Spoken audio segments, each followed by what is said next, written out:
안녕하세요. 직지의 쌍국사. 오늘은 주제 14. 오늘부터는 우리가 2시간 동안 경제 파트를 좀 정리를 해보도록 하겠습니다. 자, 오늘은 고대와 고려의 경제를 한번 정리를 해볼게요. 통일신라 시대의 경제 정책은 어떠했고, 이제 고려 시대 때 전시과 체제, 여러분 오늘 수업에서 가장 중요한 내용이 될 것 같은데요. 이 전시과 체제의 특징 좀 정리를 잘 해두기 바랍니다. 그리고 고려 때 어떤 화폐가 쓰였고, 무역항은 어디였는가, 그 정도 여러분이 정리를 하면 되겠네요. 자, 먼저 삼국시대를 살펴볼게요. 자, 삼국시대는 왕족 또 귀족에게 시급 또는 노급을 지급을 했었다라는 얘기예요. 여러분, 노급 혹시 기억납니까? 노급이라는 거는 뭔가 이렇게 공무원들한테 월급 대신에 너 저쪽 땅에 자양 사동에 자양고등학교 앞에 있는 그 우성 아파트 앞에 있는 땅에서 나오는 쌀 그거 너 가져. 이제 이렇게 이제 수조권을 줬다라는 얘기예요. 여러분 교과서 64쪽에 이렇게 시급에 대한 얘기가 나와 있고요. 그다음에 교과서 16쪽에 보면은 또 노급에 대한 또 설명이 나와 있어요. 아니면은 우리 디딤 수업 예전에 우리가 주제 2에서 했던 거, 뭐 그거 좀 다시 참고를 해도 좋을 것 같습니다. 어쨌거나 실제 땅 소유권을 준 건 아니고요. 그곳에서 나오는 세금을 거둘 수 있는 권리를 줬다라는 얘기예요. 그거를 우리가 어려운 말, 진짜 어려운 말이에요. 우리가 평소에 이런 말 쓰지 않아요. 시급, 노급, 뭐 이런 말 쓸 일이 없잖아요. 이때만 씁니다. 시급, 노급을 관직 복무의 대가로 또 줬다라는 얘기예요. 자, 그리고 이때 당시에는 농업 생산력이 상당히 낮았겠죠. 그래서 농민들이 툭 하면은 굶어 죽고 막 이랬던 거예요. 그래서 여러 가지 농민 구제책을 실시하기도 하는데 그중에 대표적인 게 고구려의 진대법이라는 겁니다. 진대법, 쌀이 떨어졌을 때 국가에서 쌀을 빌려주고 나중에 가을에 추수가 끝나고 나면은 싼 이자로 되갚게 하는 이제 그런 복지제도라고 생각을 하면 되겠습니다. 자, 그리고 철제 농기구를 보급하고 그다음에 우경을 장려하기도 했었다라는 얘기인데 우경이라는 거는 소우자거든요. 밭갈 경자고 소를 이용해서 밭을 갈게 하는 그런 이제 기법을 굉장히 많이 국가적으로 장려를 했었다라는 얘기예요. 우리가 생각할 때 소는 되게 원시적인 이제 그런 동물이라고 생각을 할 수 있는데 요새로 치면은 트랙터를 이용해서 농사를 지어라라고 장려했다라는 거랑 좀 비슷한 개념이라고 이해를 하면 되겠습니다. 자, 다음은 우리가 중요하게 배웠던 통일신라의 신문왕 이야기를 좀 해볼게요. 신문왕 때 우리가 주요 키워드 중에 하나로 노급을 폐지하고 관료전을 지급했다. 이런 얘기 했던 거 기억나죠? 네, 노급. 노급이라는 거는요, 그 땅에서 나오는 생산물 중에서 세금으로 걷게 되는 쌀과 그 땅의 노동력까지 갖다 쓸 수 있는 게 노급 시급이었다라고 한다면은 관료전은 이제부터 노동력은 금지를 시켰다라는 얘기죠. 어쨌거나 조금 왕권 강화와 귀족을 견제하려는 이제 그런 정책이었다라고 우리가 공부한 바 있습니다. 자, 성덕왕 때는 백성에게 정전을 지급을 하기도 하고 이것도 이제 땅이죠, 땅. 농사 짓고 살아라라는 거고요. 그다음에 3년마다 신라 촌락 문서를 작성을 해서 여기에 기반해서 이제 각종 세금을 걷었다라는 거예요. 뭐 일종의 뭐 자료죠, 자료. 세금을 걷기 위한 자료. 이 마을의 인구가 몇 명이고, 이 땅은 누구 땅이고, 뭐 이런 것들이 있잖아요. 그거를 이제 만든 이유는 세금을 잘 걷기 위한 이제 그런 방책이라고 보면 되겠습니다. 자, 그리고 이제 장보고가 완도, 오늘날의 완도의 청해진이라는 해군 기지를 만들어서 여기서 이제 해적들을 소탕하기도 하고 그런 민간 차원에서 교류를 굉장히 활성화시키기도 합니다. 자, 지도를 하나 가져왔는데 여러분 교과서 65쪽에 나와 있는 똑같은 지도라고 보면 되겠습니다. 청해진 여기 완도 지역에 있죠. 자, 그리고 지금 중국 당나라의 발해관, 신라관 얘네들은 뭐냐면요. 발해나 신라에서 파견한 사신들이 머무르는 여관이라고 보면 되겠습니다. 예. 그래서 이걸 가지고 교류가 굉장히 중국이랑 활발했구나. 이 정도 여러분이 유추해 볼 수 있겠죠. 자, 이제 고려의 전시과 체제를 한번 살펴보겠습니다. 여러분, 한 가지만 기억을 하면 됩니다. 이 전시과라는 거는요, 요 관료전이랑 또 비슷합니다. 그리고 이제 조선시대에 과전법이랑 다 비슷해요. 그러니까 농민들이 다 이렇게 땅에서 농사 짓고 있잖아요.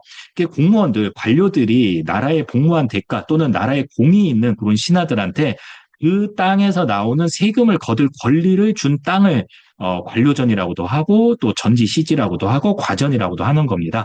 그런 시스템이라고 생각을 하면 돼요. 그러니까 이름이 다를 뿐이지 기본 원리는 똑같습니다. 그 땅에서 나오는 세금을 거둘 권리를 준 제도 이렇게 정리를 합시다.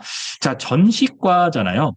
전지와 시지를 줬다라는 건데, 전지는 그곳에서 나오는 곡물 세금을 거둘 권리를 준 거고요. 시지라는 거는요, 땔감, 나무죠, 나무. 지금은 뭐 이렇게 우리가 뭐 가스로 이렇게 보일러를 떼지만, 이 당시에는 나무로 이렇게 보일러를 뗐단 말이죠. 밥도 하고. 그래서 그 뗄나무를, 이렇게 벌목할 수 있는 그런 산을 준 게 시지예요. 전지와 시지를 줬다. 합해서 전시과 제재. 이렇게 우리가 부르는 겁니다. 좀 말이 어려울 뿐이지 기본 개념은 크게 어렵지는 않습니다. 자, 이게 이제 어떻게 발전해 가는가, 뭐 가볍게 좀 보면 됩니다, 여러분. 자, 고려를 세운 태조 왕건 때, 공이 많은 신하들한테 땅을 먼저 나눠줬던 거예요. 그 시스템을 우리가 역분전이라고 부르고요. 그 다음에 경종 때 처음으로 이 전시과 시스템이 도입이 됩니다. 요거를 우리가 시정전시과라고 해요. 자, 이때는 인품과 관품을 기준으로 지급을 했다. 그러니까 공무원 객관적인 등급에다가 약간 주관적인 인품을 평가해서 이 전지와 시지를 줬다라는 얘기고, 목종 때가 되면은 요거를 한번 개정을 합니다. 그게 바로 개정전시과인데요. 자, 인품은 너무 주관적이다라고 해서 빼버립니다. 그래서 오직 객관적인 지표인 관품의 높낮이에 따라서 이 땅을 주기 시작하고요.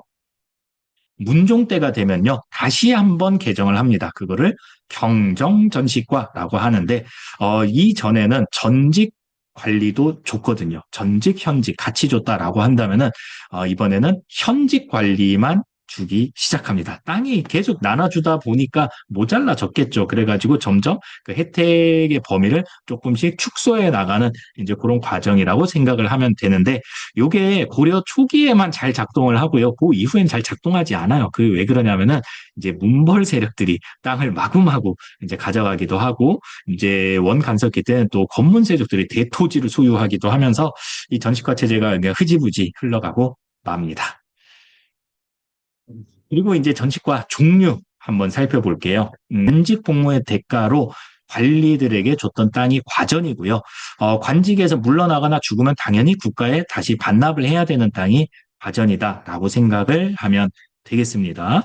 자, 그리고 육품 이하의 하급 관리의 자녀들한테 이제 준 땅이 한인전이고요. 그다음에 하급 관리나 군인들의 유가족들 있죠. 뭐 이렇게 전쟁에서 뭐 죽거나 그러면 유가족들이 있지 않겠습니까? 그 유가족들한테 먹고 살아라 라면서 줬던 땅이 구분전이고요.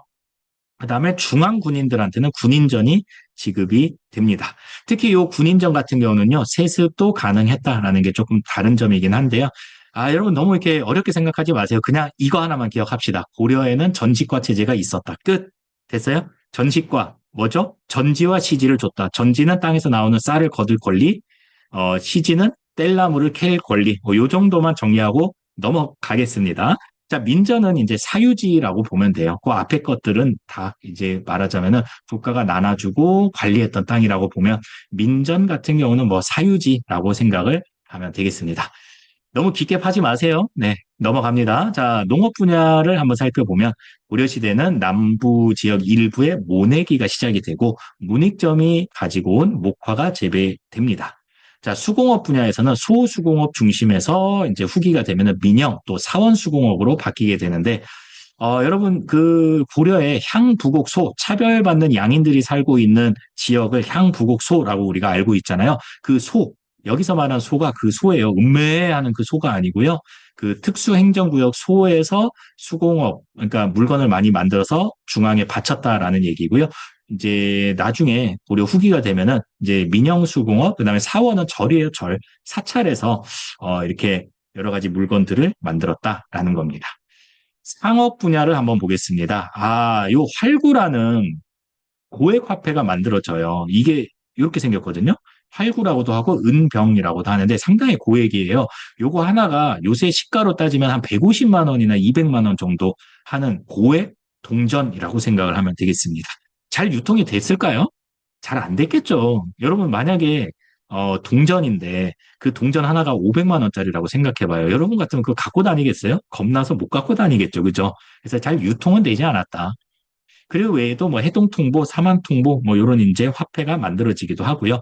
그다음에 이제 무역항으로 병란도가 굉장히 번성하게 됩니다. 여기 보면은 개경 바로 앞에 병란도가 있잖아요. 자, 여기 뭐 심지어는 저 멀리 아라비아 상인까지도 왔다 갔다라고 알려져 있습니다. 이 모습이 바로 은벽 또는 활구고요.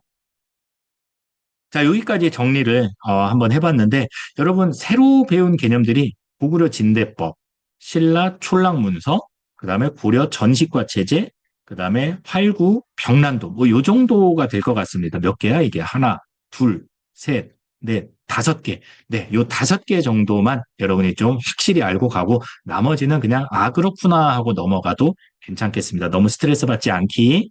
네, 수고했습니다. 안녕.